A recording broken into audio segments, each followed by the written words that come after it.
Salve, salve, galera! Então, item de número 8. O item de número 8 explora um conhecimento aprofundado acerca de uma escola literária. É imprescindível que se leve em consideração que na prova de linguagens você precisará em alguns momentos de um conhecimento profundo sobre os períodos da literatura no Brasil, sobre as principais produções da literatura brasileira. Então, vamos comigo. O que singulariza a construção no contexto setecentista em que se insere é o... Devagar. O que singulariza... Então eu não quero o normal. Eu não quero o normal, o habitual. Eu quero o particular. Ok? Entendeu? Vamos nessa. Eu não quero o normal, eu não quero as características normais. Eu quero o que é singular, particular e único, tá bom? E aí é muito importante lembrar que existe uma diferença entre o que é característica da escola e o que é característica particular do autor. Paciência, tranquilidade. O que singulariza a construção, ok? No contexto setecentista. Como assim, professor? Explique aí. Então começamos com singularidade, depois construção, contexto setecentista. Galera, setecentismo é uma referência aos anos de 1700 em diante, ou seja, século XVIII. Século XVIII, conhecido na história da humanidade como século das luzes. Na medida em que o iluminismo, o movimento filosófico de valorização da razão, propiciou um grande desenvolvimento racional, intelectual e humano. A escola literária, por consequência do iluminismo, por consequência dessa grande valorização da razão, é o arcadismo.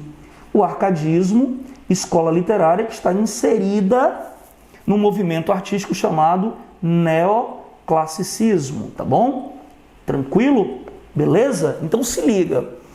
O que singulariza a construção no contexto do arcadismo, em que se insere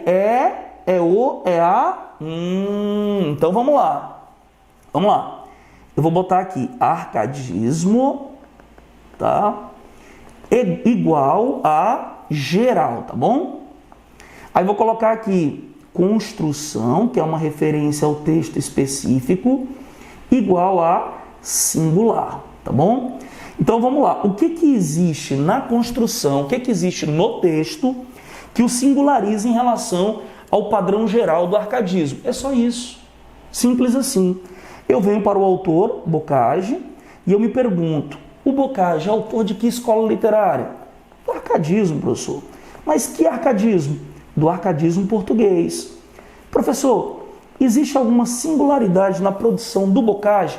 Claro, o Boccagi é um artista arcade mais, ou seja, ele é um autor singular.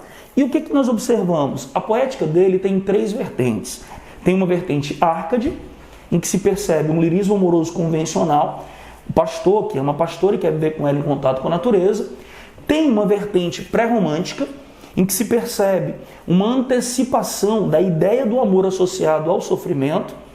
E existe uma vertente satírica, que deu a ele o apelido de desbocado. Então veja, primeiro estudamos a escola e depois estudamos as singularidades do autor. O item é muito claro. A questão quer saber o que tem de singular, ou seja, não é o que é característico do arcadismo, é o que é característico do autor. Tranquilo, vamos lá. Olha, Marília, as flautas dos pastores. Olha, galera, Marília, uso de pseudônimo, isso é uma característica regular do arcadismo. Flauta dos pastores, bucolismo ou pastoralismo, exaltação da vida no campo, como pastor de rebanhos, tranquilo demais. Olha, Marília, as flautas dos pastores, que bem que soam, como estão cadentes. Perceba, por favor, que a voz poética se refere aos pastores, ao estilo de vida simples, ao estilo de vida harmonioso e feliz. Olha o Tejo a sorrir-se. Esse é o rio mais importante de Portugal. Esse é um aspecto singular, porque há uma referência à natureza, mas à natureza local. E os autores arcados utilizam a natureza universal, como uma racionalização, como um espaço perfeito, tal qual a Arcádia mítico-mitológica. Olha, isso aqui é uma singularidade, tá bom? Então, Tejo aqui, já nós vamos observar uma dimensão local, o que é uma antecipação romântica. A sorrice, olha, não sentes? Os éferos, aí os éferos, isso é uma referência à mitologia greco-romana. Que alegre campo, isso aqui é um locus amoenos, ou seja, um lugar ameno, calmo, tranquilo. Que manhã tão clara, locus amoenos. Mas, tudo que vê se eu não te vira, mais tristeza que a noite me causara. Foi que ele disse aí? Que tudo é lindo, maravilhoso e perfeito porque ele está com a amada, com a sua Marília. Mas se não estivesse, seria mais escuro e tenebroso, macabro do que a noite. Ou seja, observem, por favor, que ele está transferindo para a natureza o seu estado emocional. Ele está dizendo que a felicidade está condicionada à presença da amada. E a maneira como ele vê a natureza se altera de acordo com o seu estado emocional. Essa natureza expressiva, como forma de representação do sentimento, isso é uma característica do romantismo e, evidentemente, essa é a singularidade presente no texto. Professor, o bucolismo presente no texto é característico do arcadismo? Sim, então você não pode marcar, porque eu quero o que é singular e não o que é normal. Paganismo, há uma referência à mitologia greco-romana no texto? Sim, os éferos. Isso é uma característica árcade? Claro. Então não posso marcar. A natureza expressiva é característica do arcadismo? Não. Então é a nossa resposta. É uma antecipação romântica. Simplificação linguística é uma característica do texto do arcadismo? Sim, então não posso marcar. Convencionalismo amoroso é uma característica árcade? Claro. Por quê? Porque em todo o texto árcade, convencionalmente, normalmente, você tem um pastor que ama um pastor e quer viver com ela em contato com a natureza. No texto nós observamos esse convencionalismo? Sim.